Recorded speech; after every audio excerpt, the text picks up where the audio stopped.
Critica, a Fast Time production, and I'm your host, Ujay Teresa Izako. And today we will be talking about a movie titled In Love Over Again. It is an Okay Ifeanyi production.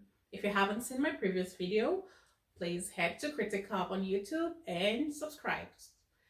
Also, we're on Instagram, Critica at underscore fastide underscore production. Also, if you need to send us an email, go ahead and shoot that email at criticap@gmail.com.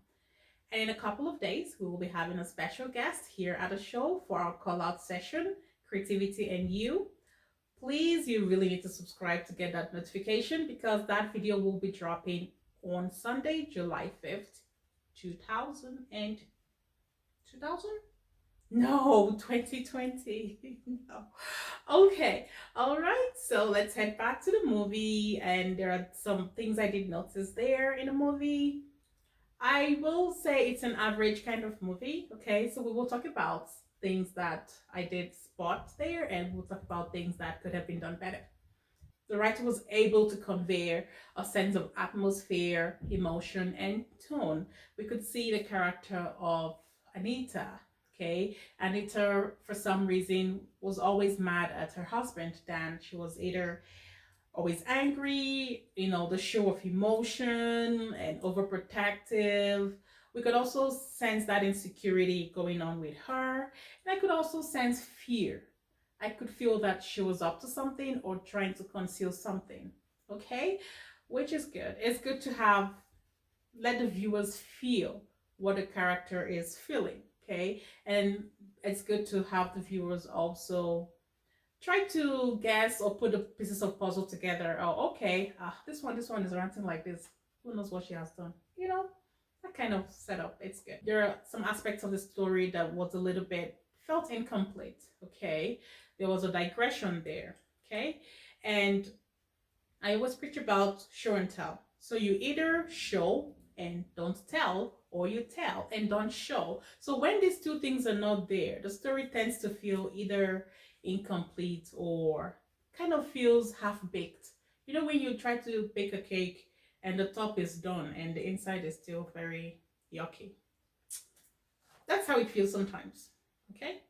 All right, so I'm just going to give you like one or two couple of examples here. So the scene where Dan and Jade were in a restaurant trying to eat. Okay, and Dan was still trying to call on the waiter, waiter. And all of a sudden, Anita comes in. Actually, I even thought Anita was the waiter. No. It's been a hectic day already. What would you want to eat? Anything soft. Nah, you should. You've been working really hard. Okay, I think rice is fine. Alright then. Waiter!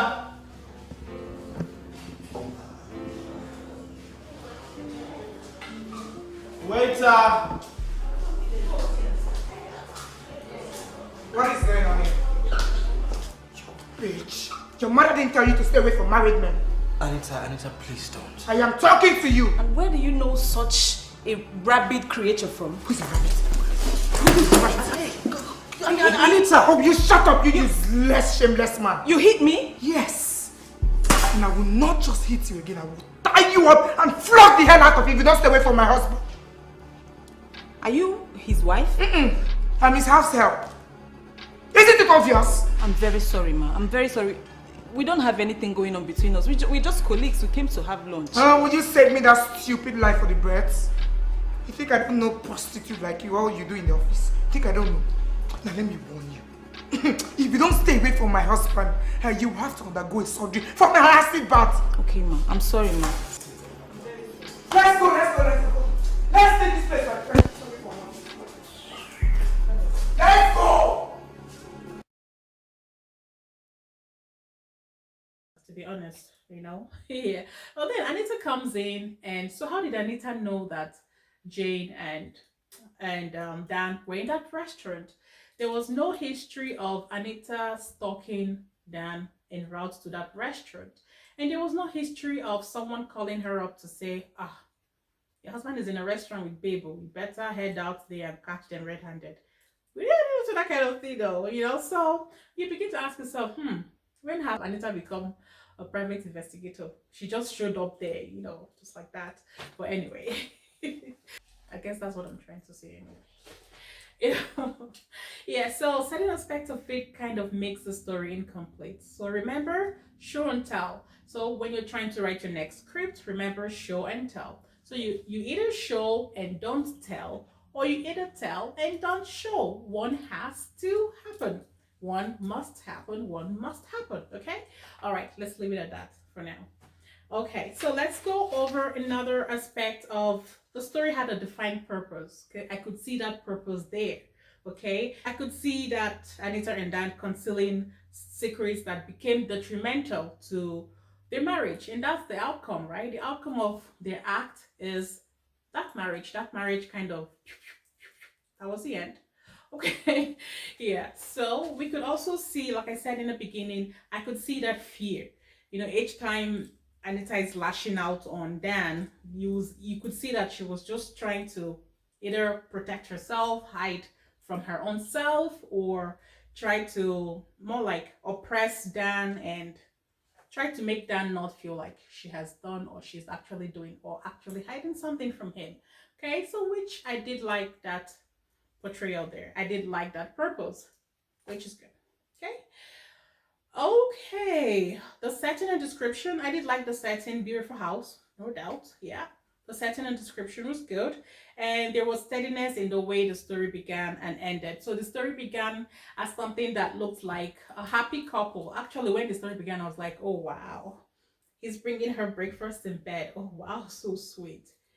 Little did I know that that was gonna be the end of such romance, you know. So I did like that opening. Something you think, you know, it opened more like a happy couple, and suddenly things started happening, events started unfolding, and ooh la la.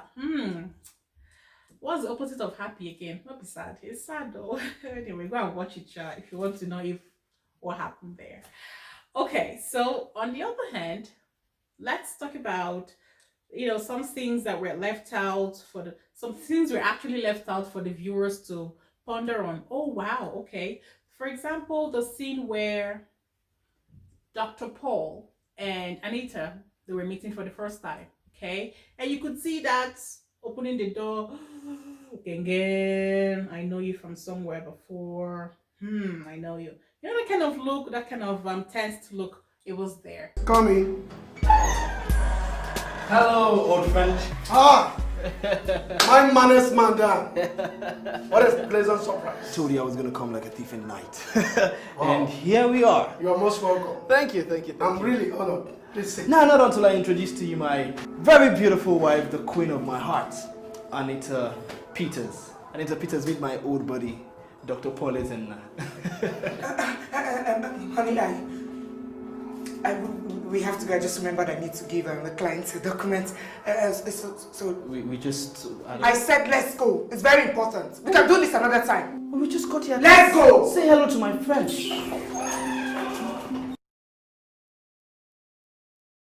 Okay, and they didn't get to tell us why that look was there until towards the end, which is good. The flashbacks had connection with events that have taken place in the movie, which is good. Sometimes you see flashbacks that have nothing to do with the story at all, but this wasn't the case. Okay, these flashbacks had something to do with the story.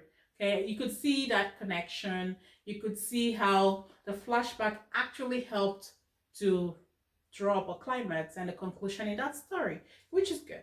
Okay, so if I were to begin that movie, I wouldn't begin the movie with Dan in the kitchen, making noodles, cleaning the cabinet, washing his hands, opening the port, closing the port. I wouldn't begin it that way, okay? These things actually add into your time management. And in script writing and movie production, you want to have an effective time management because these things will either drag the scene or just make your movie extremely long. You don't really want to exhaust your viewers sitting there 1 hour, 1.5 hours, we're still watching the movie. We want to finish it and watch another movie now. So you know what? I would start that movie with Dan coming into the bedroom with a tray of food. That's enough to know that he actually prepared the food. Okay, we don't need to see the whole rigmaroling inside the kitchen, trying to cook one pack of noodles. Okay, all right. You all really need to go watch the movie. It's a kind of movie I would rate average. Okay, it's good. There's room for improvement, room for things to be done better.